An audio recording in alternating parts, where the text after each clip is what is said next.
1963, saudara, PKI memprovokasi lagi Bung Karno supaya ganyang Malaysia. Kenapa diprovokasi supaya perang lawan Malaysia, saudara? Kenapa? Ada apa? Ada dua tujuan.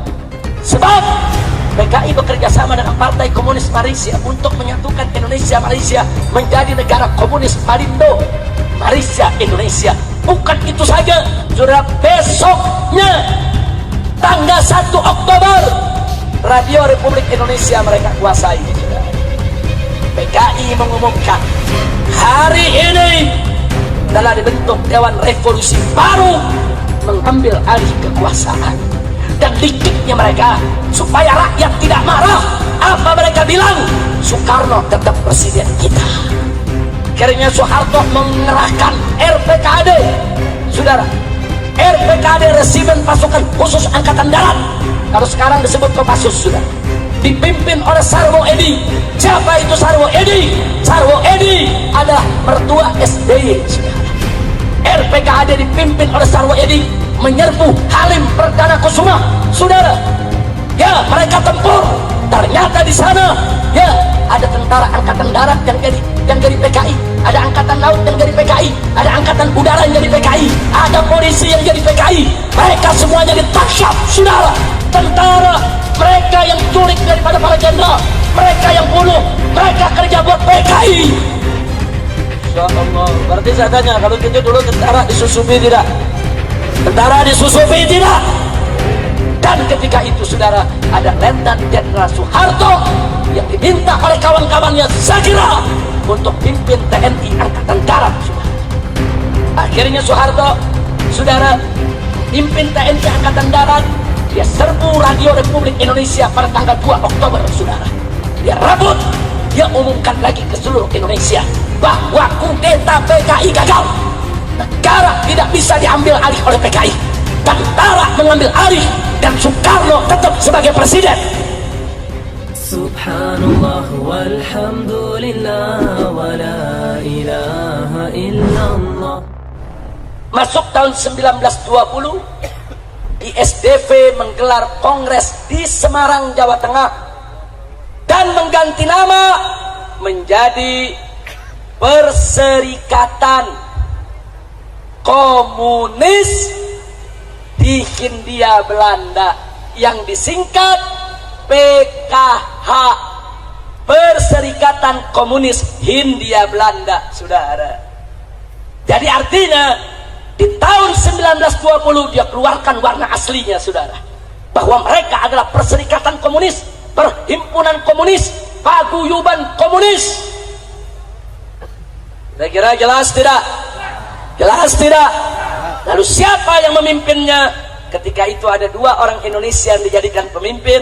Pertama adalah Semaun dari Surabaya, yang kedua adalah Darsono dari kota Solo, saudara. Padahal dua orang ini, maaf Pak Bu ya, sebelumnya ikut Sarekat Islam. Nah, Sarekat Islam pada saat ISDV didirikan kerjasama dengan Sarekat Islam, karena Sarekat Islam kira ini cuma asosiasi buruh, saudara, nggak ada kaitan dengan komunis. Alasan kedua, karena ISDP anti kapitalis, Sarekat Islam juga anti kapitalis, punya musuh bersama, sama-sama anti kapitalis, saudara, makanya dia gabung. Tapi saudara, begitu 1920 ISDV mengganti nama menjadi Perserikatan Komunis Hindia, bubar.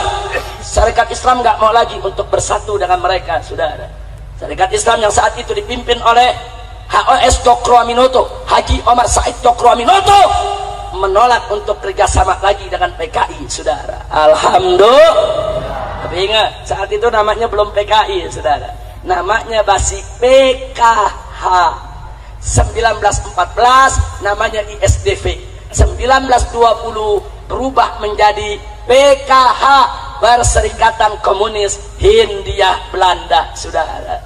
Lalu tahun 1924, saudara, akhirnya Perserikatan Komunis Hindia Belanda mengganti nama lagi. Kali ini namanya adalah Partai Komunis Indonesia, yang disingkat PKI. Kira-kira jelas tidak? Jadi kalau begitu sebelum jadi PKI awalnya apa namanya? ISDP tahun 1914, kemudian 1920 berubah jadi apa? PKH, kemudian 1924 berubah jadi PKI. Sudah. Nah, kemudian di tahun 1926 dan 27 Partai Komunis Indonesia, saudara, karena merasa sudah lebih kuat, kali ini anggotanya lebih banyak, dia pujuk buruh-buruh, dia pujuk petani-petani, saudara, dia pujuk orang-orang miskin, saudara, untuk masuk ke dalam Partai Komunis Indonesia. Begitu anggotanya sudah lebih banyak dibandingkan tahun 1917, akhirnya tahun 1926 lagi-lagi mereka melakukan kerusuhan. Mereka bakar pabrik, bakar perkebunan, bakar perusahaan, saudara. Mereka lakukan kerusakan di mana-mana. Luar biasa. Pemerintah Hindia Belanda marah, saudara. Akhirnya pimpinan PKI ketika itu, saudara, yaitu Semaunnya, kemudian Darsononya, Musonya, Aliminnya, semuanya ditangkap dan semua dibuang ke Moskow, Rusia, saudara. Ya, pimpinan PKI dibuang ke Rusia. Mereka bisa hidup di Rusia. Lalu bagaimana dengan petani? Bagaimana dengan buruh yang mereka rekrut, saudara? 13.000 petani ditangkap oleh Belanda. Puluhan mereka gantung, ratusan mereka siksa habis-habisan. Insya Allah. Ya, dari dulu PKI senang mengorbankan rakyat kecil, mengorbankan buruh, mengorbankan petani. Biadab. Makanya petani sama buruh jangan sembarangan ikut PKI, betul? Saya tanya, buruh dan petani yang ikut PKI kesian tidak? Kesian tidak? Ditolimi tidak? Ditipu tidak? Akhirnya PKI dibubarkan oleh Belanda, saudara. 1924 PKI dibubarkan oleh Belanda. 13.000 petani buruh ditangkap dan dibuang ke tanah merah di Papua Irian sana, saudara. Puluhan digantung oleh Belanda di jalan-jalan, saudara. Yang dibunuh oleh Belanda, yang digantung oleh Belanda, petani-petani kecil, buruh-buruh kecil, tapi pimpinan-pimpinannya Musso, saudara, Alimin, saudara, pimpinan-pimpinan kelas kakapnya semua dipindahkan ke Moskow, ke Rusia, saudara. Kira-kira sampai di sini jelas tidak? Sekarang saya mau tanya, berarti kerusuhan sosial yang terjadi di tahun 1924, yang ketika itu PKI bikin kerusuhan, tujuannya apa? Tujuannya ingin ambil alih pemerintahan kapitalis Hindia Belanda menjadi pemerintahan komunis Hindia Belanda. Jadi saya mau tanya sekali lagi, berarti tujuan PKI untuk kemerdekaan Indonesia, bukan? Jadi PKI jangan ngaku-ngaku dulu, saudara. Anak-anak muda PKI sekarang ngaku, oh kami pahlawan, kami pejuang. Dulu 2 kali kami berontak kepada Belanda, 1917, 1927. Bohong. Mereka tidak melakukan pemberontakan untuk kemerdekaan Republik Indonesia, saudara. Dusta. Mereka ketika itu, saudara, hanya diperalat oleh tokoh-tokoh komunis Belanda, saudara. Untuk apa? Menggulingkan pemerintahan kapitalis Hindia Belanda agar berganti menjadi pemerintahan komunis Hindia Belanda. Saudara, buktinya, saudara, di tahun 1924 ketika PKI dideklarasikan, saudara, dulu yang bangun pertama kali yang bernama Henk Snef Lid, yang dipulangkan oleh Belanda ke Belanda, resmi mewakili PKI untuk menghadiri Kongres Komunisme Internasional di Moskow, saudara. Seluruh tokoh komunis Belanda menjadi anggota PKI dan mewakili PKI hadir Kongres Komunis di Jerman, Kongres Komunis di China, Kongres Komunis di Moskow, Uni Soviet, saudara. Ya, PKI telah menjadi jaringan komunis internasional sejak tahun 1924, saudara. Makanya tahun 1927 begitu dia melakukan huru-hara, dibubarkan oleh pemerintah Hindia Belanda, saudara. Kenapa? Sebab pemerintah Hindia Belanda adalah pemerintahan kapitalis yang bekerja sama dengan Amerika Serikat dan tidak mau berkiblat kepada China maupun Uni Soviet, saudara. Kira-kira jelas tidak? Nah, sekarang saya mau tanya sekali lagi, kalau gitu PKI berontak kepada Belanda untuk kemerdekaan Indonesia bukan? Untuk kemerdekaan Indonesia bukan? Kalau begitu petani dan buruh saudara dikorbankan tidak? Kalau begitu PKI jahat tidak? Zalim tidak? Biadab tidak? Takbir! Sallu ala Nabi. Saya berhenti dulu sampai di sini. Kira-kira jelas tidak lahirnya PKI? Jelas lahirnya PKI? Baik, bagian kedua. Bagaimana PKI balik lagi, saudara? Begitu dilarang, musuh dibuang ke Rusia, Alimin dibuang ke Rusia, saudara. Mereka tidak berani untuk balik ke Indonesia karena Belanda masih berkuasa. Begitu kita merdeka, tanggal 17 Agustus 1945, saudara, begitu kita merdeka, siapa yang merumuskan kemerdekaan? Yang merumuskan kemerdekaan adalah tokoh-tokoh Islam dan tokoh-tokoh nasionalis. Tidak ada tokoh PKI, saudara. Tokoh-tokoh Islam: satu, Kiai Haji Wahid Hashim, pimpinan Nahdlatul Ulama. Dua, Kiai Haji Abdul Qahar Mudzakkir, pimpinan Muhammadiyah, saudara. Tiga, Kiai Haji Agus Salim, pimpinan Sarekat Islam, saudara. Dan dari tokoh nasionalisnya ada Bung Karno, Bung Yamin, Bung Hatta. Mereka inilah yang merumuskan kemerdekaan Republik Indonesia.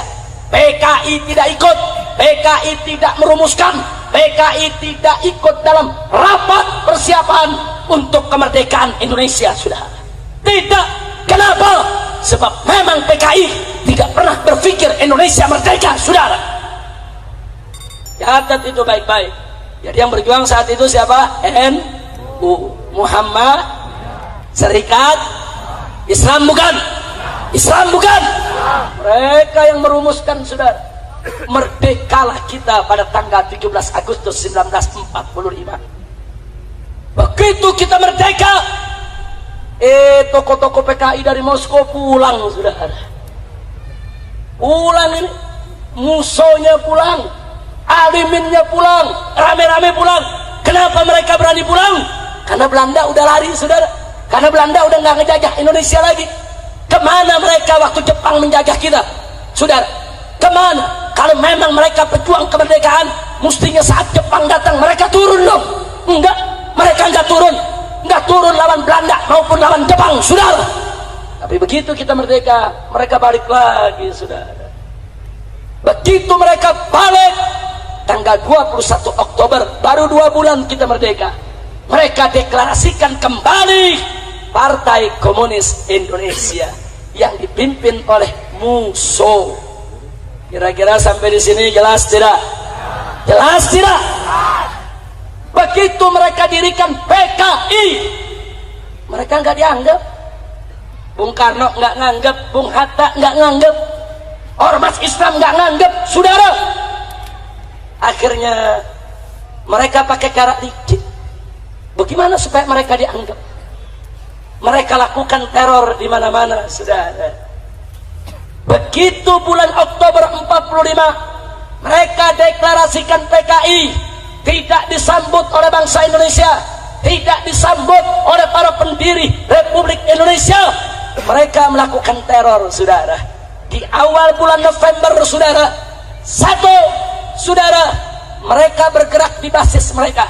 Ketika itu mereka punya banyak pengikut di Tegal, Brebes, Pemalang, Pekalongan. Mereka rebut. Bupatinya mereka tangkap, camatnya mereka tangkap, lurahnya mereka tangkap, kepala polisi di wilayah mereka tangkap. Mereka paksa untuk turun dari jabatan, dan mereka ganti dengan orang-orang PKI, saudara. Dan kalau nggak mau mereka turun, mereka dibunuh, saudara. Makanya, saudara, beberapa bupati mereka bunuh, camat mereka bunuh, kepala-kepala desa mereka bunuh, yang tidak mau turut kepada mereka, saudara. Akhirnya mereka rebut, saudara, Keresidenan Pekalongan, meliputi Tegal, Brebes, Pemalang, dan mereka serbu Cirebon. Tentara ditangkepi, tentara dilucuti, Cirebon bupatinya ditangkap, saudara. Bukan itu saja, mereka juga masuk ke daerah Banten, saudara. Di Banten ada geng Cek Mama, tokoh PKI Banten. mereka culik Bupati Lebak, saudara, yaitu Raden Hardiwinangun. Mereka bunuh di Jembatan Serang, saudara. Enggak sampai di situ, mereka bergerak di Tangerang, mereka culik tokoh nasional Otto Iskandar Dinata. Mereka tangkap, mereka sembelih, mereka bunuh karena tidak setuju dengan PKI. Insya Allah. Jadi supaya anda tahu, saudara, kenapa mereka lakukan itu? Karena mereka punya basisnya buruh dan petani, saudara. Di mana mereka punya basis, mereka bunuh yang nggak mau tunduk kepada mereka. Di mana mereka tidak punya basis, mereka pura-pura baik kepada umat Islam, saudara. Di Jawa Barat PKI nggak ada basisnya, saudara. Alhamdulillah. Ini Jawa Barat dari dulu sampai sekarang basis Islam, bukan basis PKI. Betul? Betul? Takbir! Hidup Islam! Hidup Jawa Barat! Takbir! Sallu ala Nabi. Pertanyaannya, apa hasil teror yang dilakukan oleh PKI?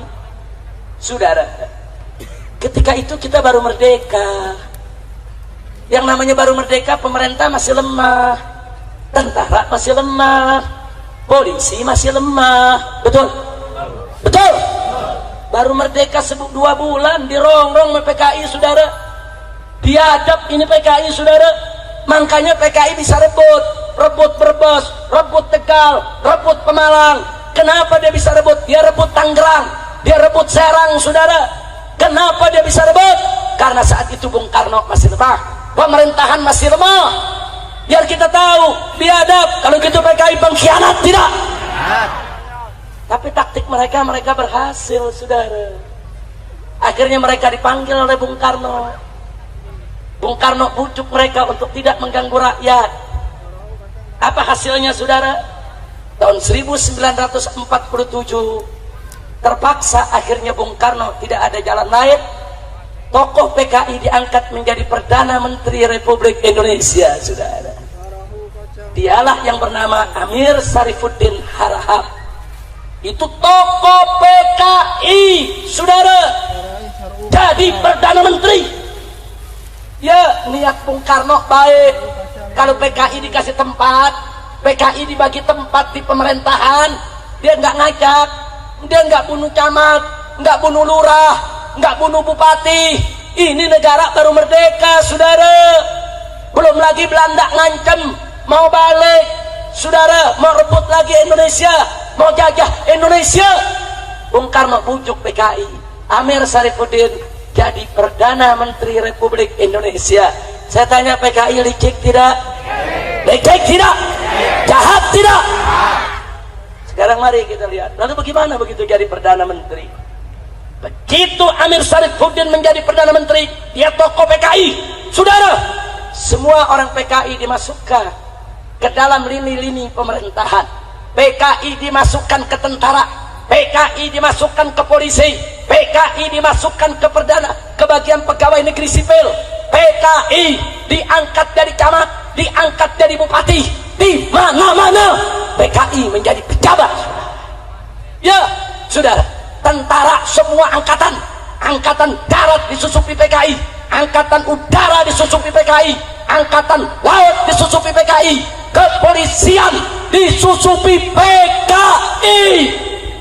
Kok bisa orang Perdana Menterinya PKI, saudara?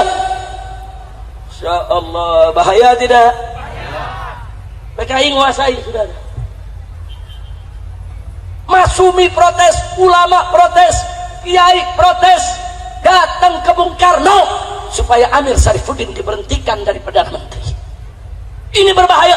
Semua pejabat diganti dengan PKI. Tapi ketika itu Bung Karno tidak punya alasan. Apa alasannya mau berhenti? Subhanallah, alasan itu datang setahun kemudian.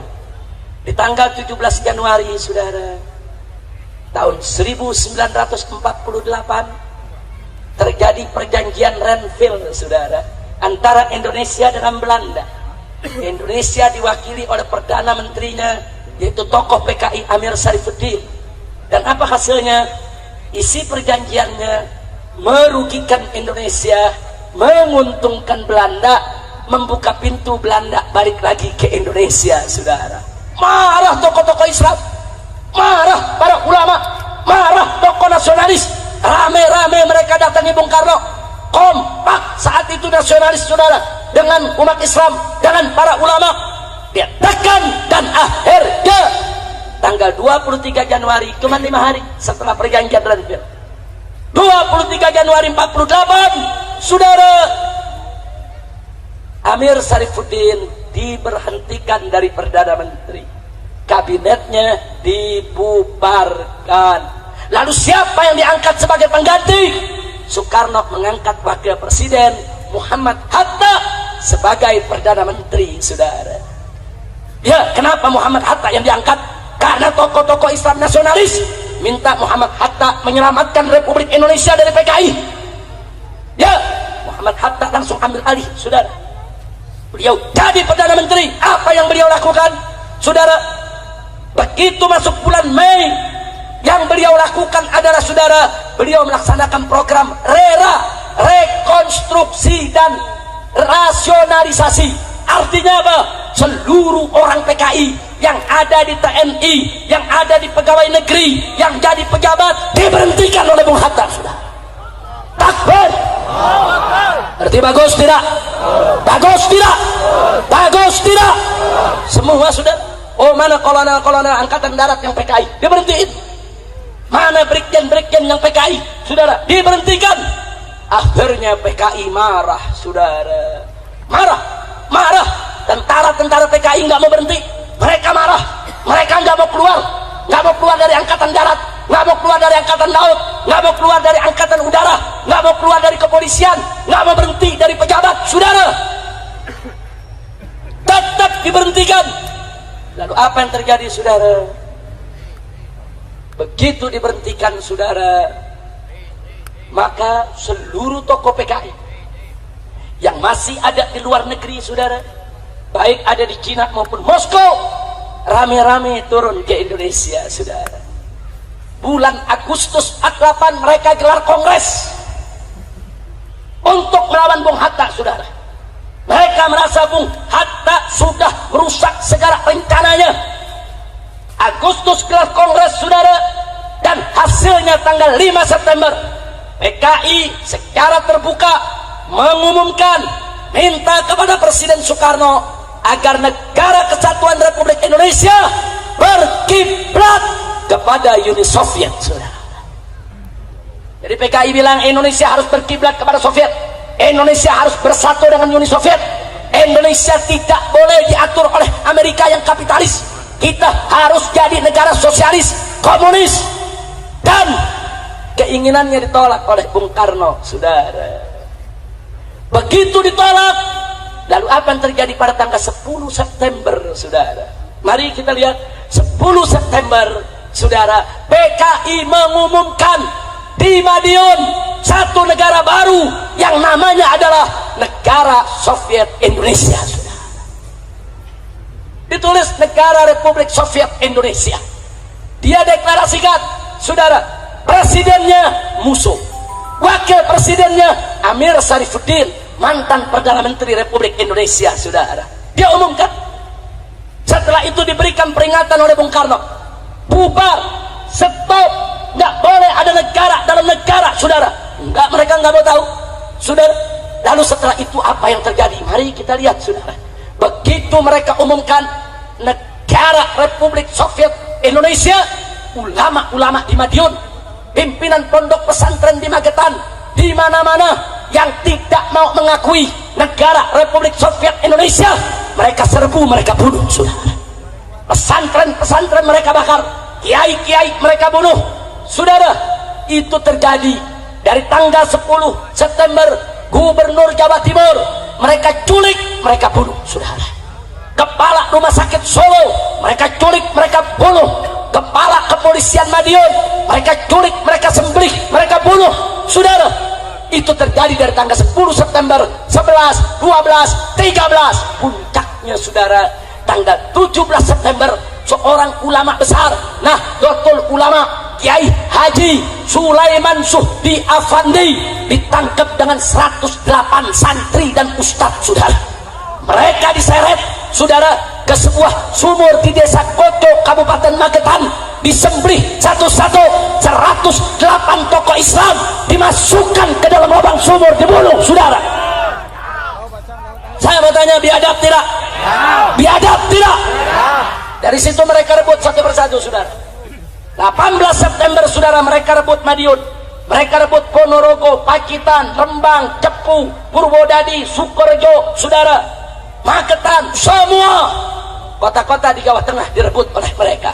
Pertanyaannya, kenapa mereka bisa merebut? Mereka punya senjata, ada militer jadi PKI, saudara. Ada angkatan darat jadi PKI, ada angkatan laut jadi PKI, ada angkatan udara jadi PKI, ada polisi jadi PKI. Mereka punya senjata, mereka nggak mau berhenti dengan senjata mereka, saudara. Mereka rebut semua kota yang ada di Jawa Tengah. Ya Allah, biadab tidak? Biadab tidak? Sampai di situ, saudara. Sepanjang 18 September sampai 21 September mereka bikin 2 ladang pembantaian. Satu di pabrik gula Gorang-Gareng, saudara, yaitu di Magetan. 2 di pabrik gula Alas Tua, saudara. Itu ratusan masyarakat mereka tarik, orang NU, Banser, Masumi, saudara, semua mereka tarik, mereka culik, dimasukkan dalam pabrik gula Gorang-Gareng. Mereka sembelih satu-satu, saudara. Saking banyaknya yang mereka bunuh, saking banyaknya yang mereka potong, itu banjir darah di dalam pabrik gula Gorang-Gareng. Itu tinggi darah lewat mata kaki, saudara. Biadab. Jangan bilang PKI pahlawan dulu, saudara. Kita punya datanya, kita punya faktanya, saudara. Dan masih ada saksi hidup, saudara, yang ngalami yaitu peristiwa tersebut. Kita punya foto-fotonya, saudara. Biadab. Dan mereka bikin 7 sumur yang mereka sebut sebagai sumur neraka, saudara. Setiap sumur ratusan mayat mereka ceburkan ke sana.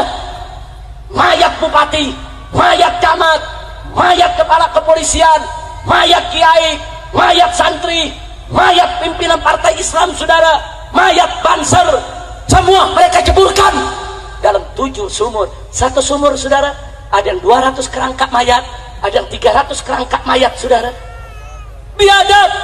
Dan 7 sumur ada di Kabupaten Magetan.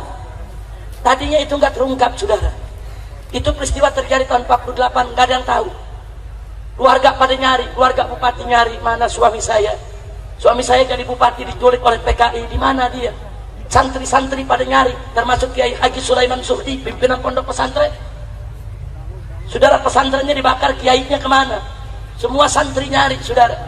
Baru tahun 1950 beberapa orang-orang PKI yang ditangkap, akhirnya mereka insaf. Dan mereka yang nunjuki itu tempat, saudara. Mereka tunjuki di sana sumurnya, di sana sumurnya. Karena sumur itu habis mereka masukkan mayat, mereka tutup, saudara. Sumur tersebut mereka tutup. Jadi orang nggak tahu kalau di situ ada sumur, saudara. Nah, baru bulan Januari tahun 1950 ribuan masyarakat Magetan, Madiun, Pacitan rame-rame turun ke sumur-sumur tadi, saudara. Mereka gali, mereka temukan ribuan mayat dari 7 kubur. Dan diidentifikasi, ketemu, oh ini Bupati Blora, oh yang ini Bupati Magetan, ketemu satu-satu, oh ini yang Kiai Sulaiman Suhdinya, saudara. Mereka sembelih semuanya, mereka masukkan dalam sumur. Saya tanya, biadab tidak? Biadab tidak? Takbir. Tapi alhamdulillah, ketika itu Bapak Panglima Besar Jenderal Sudirman, saudara, begitu Madiun dan semua kota di bulan September dikuasai oleh PKI, Tentara Republik Indonesia turun ke Madiun, saudara. Dari Jawa Barat, Siliwangi turun, dari Jawa Timur, saudara, turun untuk mengepung PKI di Jawa Tengah, saudara. Ketika itu tentara nasional dari Siliwangi ribuan turun, saudara. Begitu juga dari Jawa Timur yang dipimpin oleh Kolonel Gatot Subroto, saudara. Atas perintah Panglima Besar Jenderal Sudirman, perang, saudara.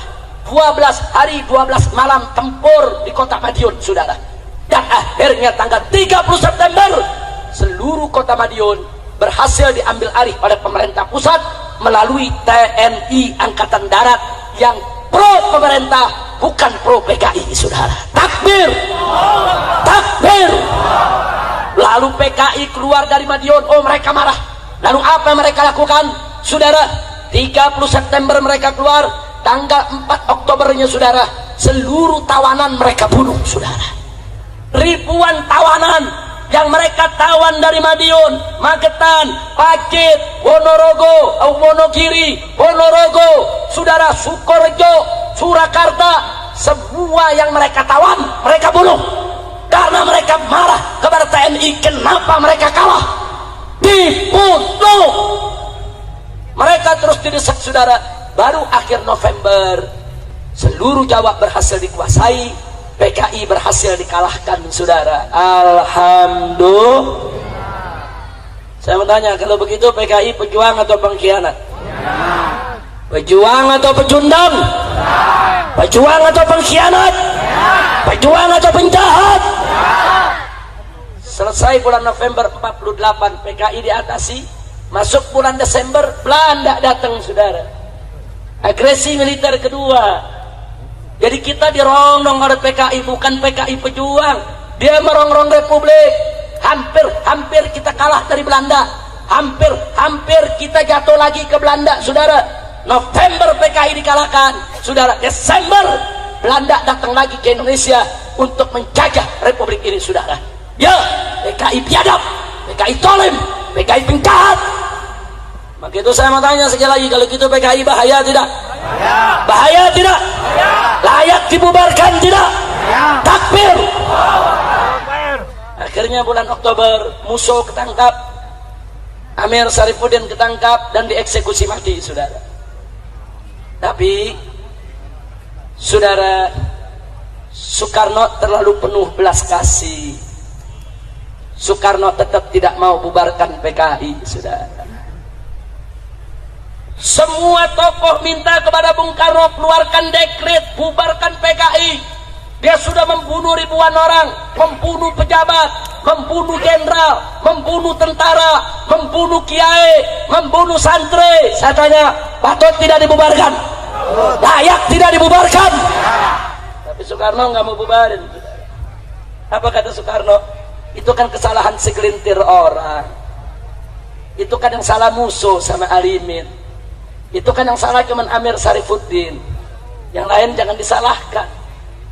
Akhirnya saudara, PKI tidak dibubarkan.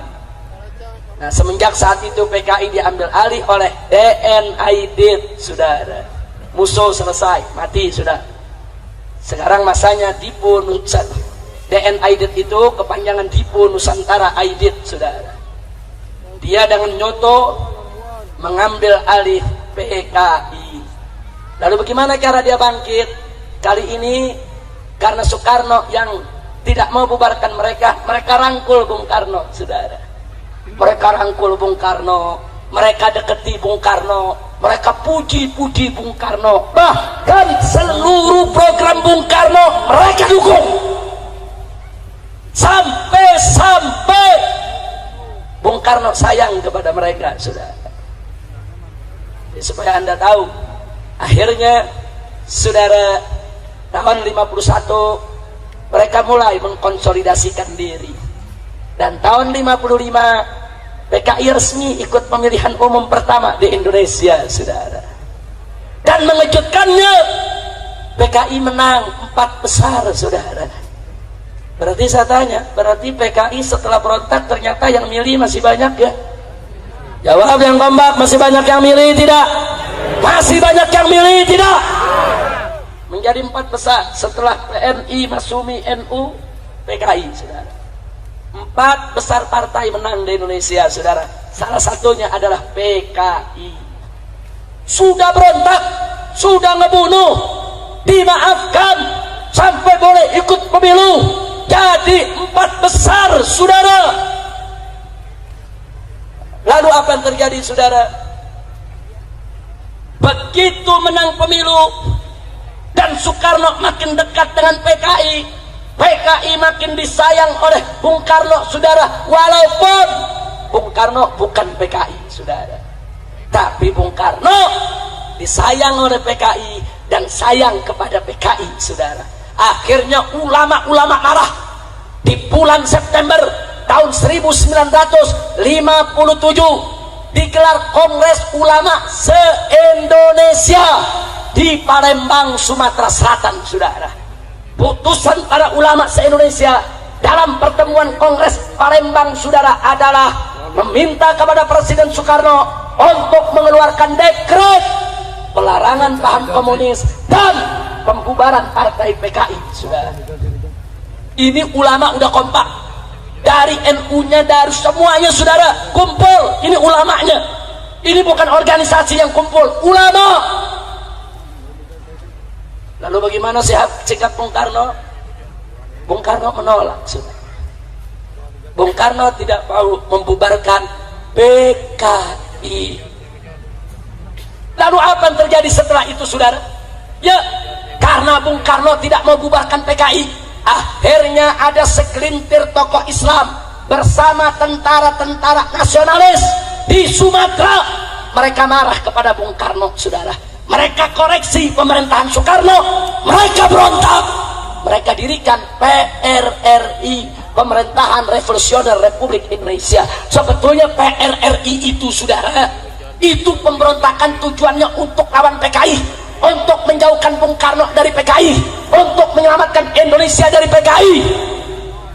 Hanya saja PRRI konsolidasinya nggak kuat ke bawah. Kalau PKI kuat ke bawah, saudara. Akhirnya pemberontakan PRRI berhasil dipadamkan oleh Bung Karno. Lalu apa yang terjadi setelah itu, saudara? Itu tahun 57, 58, saudara. Akhirnya masuk tahun 60, PKI memprovokasi Bung Karno. Bung Karno punya ide, kalau Indonesia mau damai, kalau Indonesia mau jaya, nasional, agama, dan komunis harus bersatu. Jadilah politik Nasakom, saudara. Dia keluarkan Nasakom. Ya, ketika itu NU ikut mendukung Nasakom, PNI mendukung Nasakom, PKI nomor 1 dukung Nasakom. Masumi tidak mendukung, saudara. Karena Masumi tidak mendukung, di tahun itu juga Masumi dibubarkan oleh Bung Karno, saudara. Masumi itu partai Islam terbesar saat itu, saudara. Partai Islam terbesar, Majelis Syuro Muslimin Indonesia, saudara, dibubarkan. Kemudian di tahun 1963, saudara, PKI memprovokasi lagi Bung Karno supaya ganyang Malaysia. Kenapa diprovokasi supaya perang lawan Malaysia, saudara? Kenapa? Ada apa? Ada dua tujuan. Sebab PKI bekerja sama dengan Partai Komunis Malaysia untuk menyatukan Indonesia Malaysia menjadi negara komunis Malindo, Malaysia Indonesia. Bukan itu saja, PKI sudah hitung kalau Indonesia perang lawan Malaysia, tentaranya kurang. Nah, kalau tentara kurang, maka PKI minta supaya buruh dan tani dipersenjatai, saudara. Likik PKI, saudara. Ulama protes, tidak setuju, nggak boleh ganyang Malaysia, nggak boleh buruh dan petani dikasih senjata, berbahaya.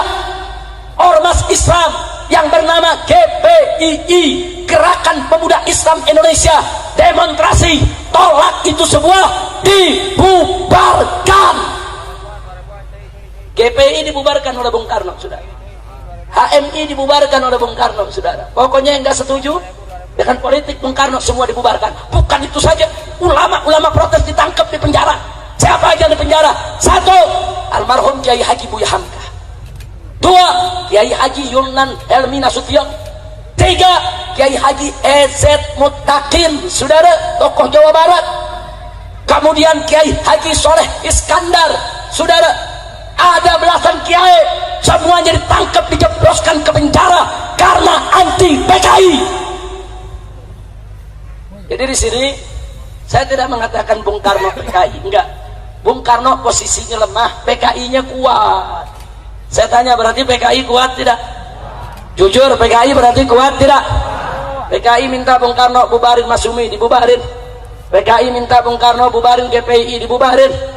PKI minta Bung Karno perang lawan Malaysia, perang. PKI minta kepada Bung Karno, saudara, untuk minta apa lagi dengan Bung Karno? Yaitu minta kepada Bung Karno, saudara, supaya kiai-kiai ulama-ulama yang anti politik Nasakom ditangkap semua saudara. Berarti saya mau tanya, berarti PKI kuat tidak? Kuat tidak? PKI kuat saat itu saudara. Udah saat kekuatan PKI saudara. Biar anda tahu, akhirnya saudara, bulan Juli tahun 1965 secara resmi Bung Karno mengizinkan saudara dibentuknya angkatan kelima, buruh dan tani diberikan senjata saudara.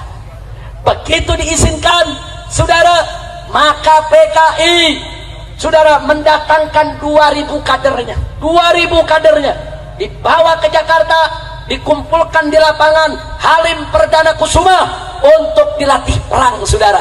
Mereka diajarkan cara lempar granat, diajarkan cara nembak resmi, legal, seizin presiden.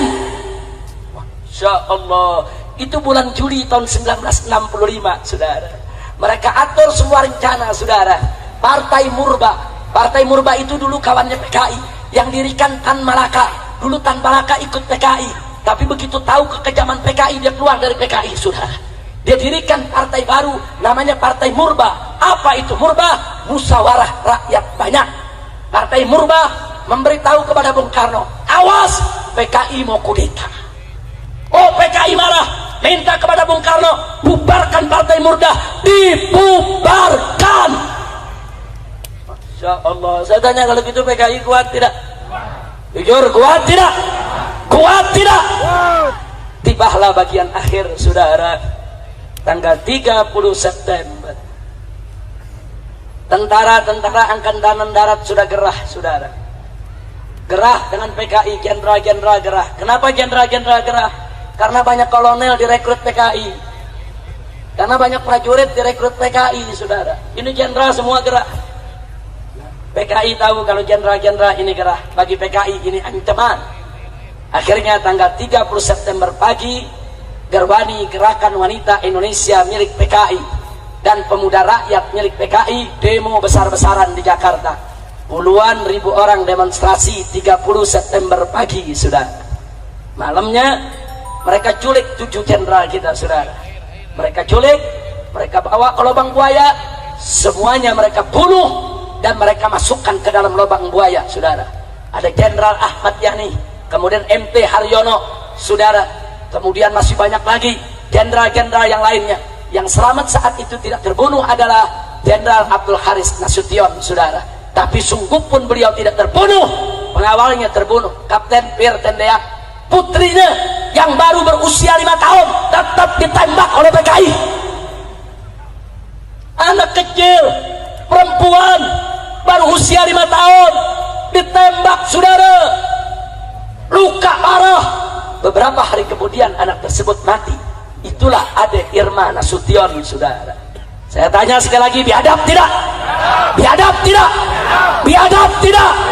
Oh, nggak sampai di situ. Di Yogyakarta Brigjen Katamso mereka tangkap, mereka bunuh saudara. Kolonel Sujono saudara, di Yogyakarta juga mereka bunuh. Bahkan ada polisi, ajudan inspektur polisi Karasat Switgubun yang menjaga rumah Wakil Perdana Menteri bersebelahan dengan rumah Jenderal Ahmad Abdul Haris Nasution, juga mereka tembak malam itu saudara. Begitu selesai mereka bunuh saudara, besoknya tanggal 1 Oktober Radio Republik Indonesia mereka kuasai saudara. PKI mengumumkan hari ini telah dibentuk Dewan Revolusi baru mengambil alih kekuasaan. Dan liciknya mereka supaya rakyat tidak marah, apa mereka bilang? Soekarno tetap presiden kita. Licik, jahat saudara. Tapi ketika itu saudara, TNI Angkatan Darat saudara, jenderal-jenderalnya terbunuh. Tinggal ada yaitu Abdul Haris Nasution dalam keadaan shock, luka karena berusaha lari menyelamatkan diri dari sergapan PKI saudara. Dan ketika itu saudara, ada Letnan Jenderal Soeharto yang diminta oleh kawan-kawannya segera untuk pimpin TNI Angkatan Darat saudara. Akhirnya Soeharto saudara memimpin TNI Angkatan Darat. Dia serbu Radio Republik Indonesia pada tanggal 2 Oktober saudara. Dia rebut, dia umumkan lagi ke seluruh Indonesia bahwa kudeta PKI gagal. Negara tidak bisa diambil alih oleh PKI, tentara mengambil alih, dan Soekarno tetap sebagai presiden. Jadi mereka ini licik, saudara. Mereka mau adu domba kita, saudara. Tinggal Presiden Soekarno bingung harus bersikap apa. Yang ini bela Soekarno, yang ini bela Soekarno, saudara. Ya, ketika itu posisi Soekarno lemah, saudara. Kira-kira jelas tidak? Akhirnya Soeharto mengerahkan RPKAD, saudara. RPKAD, Resimen Pasukan Khusus Angkatan Darat, kalau sekarang disebut Kopassus, saudara. Dipimpin oleh Sarwo Edi. Siapa itu Sarwo Edi? Sarwo Edi adalah mertua SBY, saudara. RPKAD dipimpin oleh Sarwo Edi menyerbu Halim Perdana Kusuma, saudara. Ya, mereka tempur. Ternyata di sana, ya, ada tentara angkatan darat yang jadi PKI, ada angkatan laut yang jadi PKI, ada angkatan udara yang jadi PKI, ada polisi yang jadi PKI. Mereka semuanya ditangkap, saudara. Bahkan yang menggerebek rumah-rumah jenderal itu Cakrabirawa. Cakrabirawa itu tentara, itu pengawal presiden, saudara. Tentara, mereka yang culik daripada para jenderal, mereka yang bunuh, mereka kerja buat PKI. Insya Allah. Berarti saya tanya, kalau gitu dulu tentara disusupi tidak? Tentara disusupi tidak?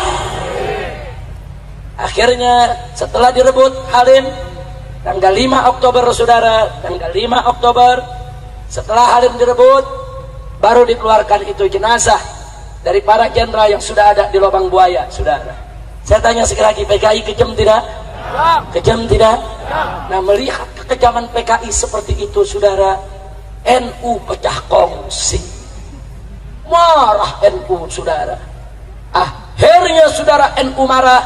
Maka NU dan Ansor turun demo di kota-kota di Pulau Jawa, saudara, menolak kekejaman PKI. PKI tersinggung. 13 Oktober NU Banser turun di jalan di seluruh kota di Pulau Jawa.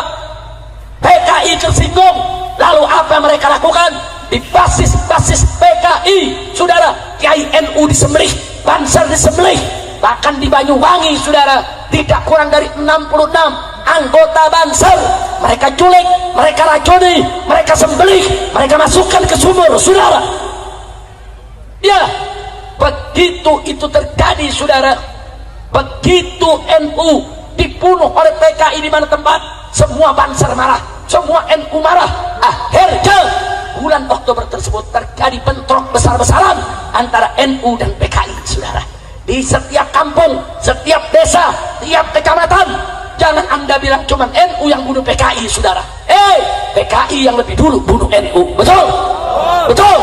Di kampung-kampung basis PKI, NU dibunuh, NU disembelih, Banser disembelih. Makanya NU tidak diam, Banser tidak diam.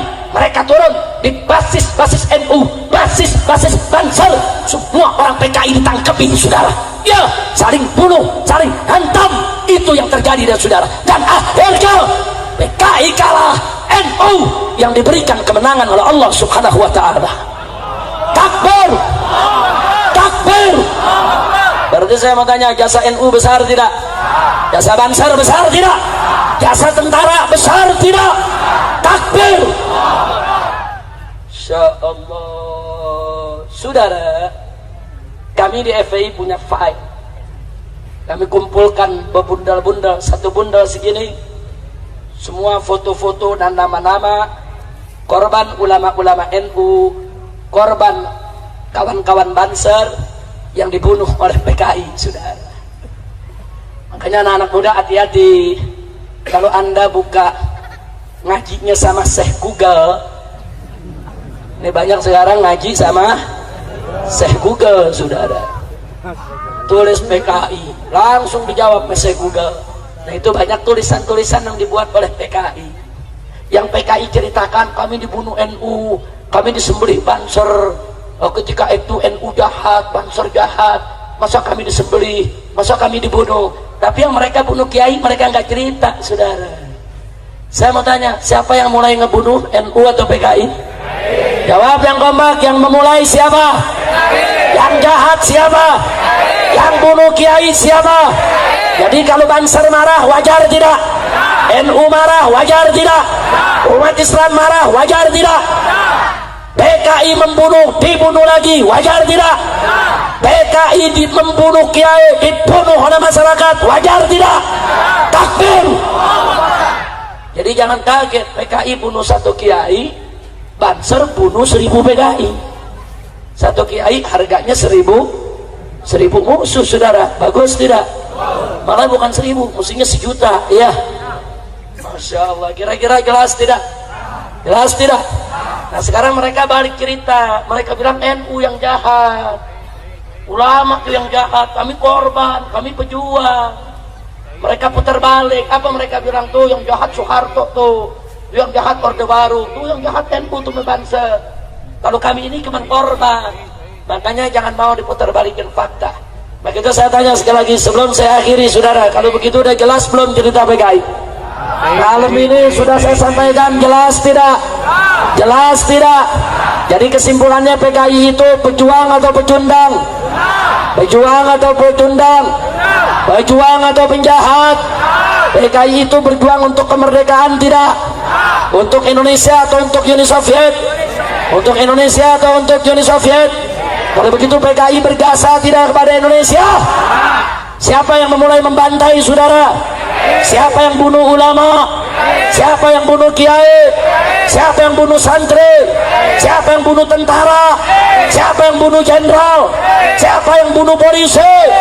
Takbir. Kalau begitu, kalau PKI dibubarkan oleh TAP MPRS nomor 25 tahun 66, wajar tidak?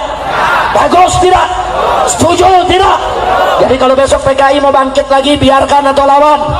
Biarkan atau ganyang? Siap lawan PKI? Siap ganyang PKI? Siap habisi PKI? Takbir. Sallu ala Nabi.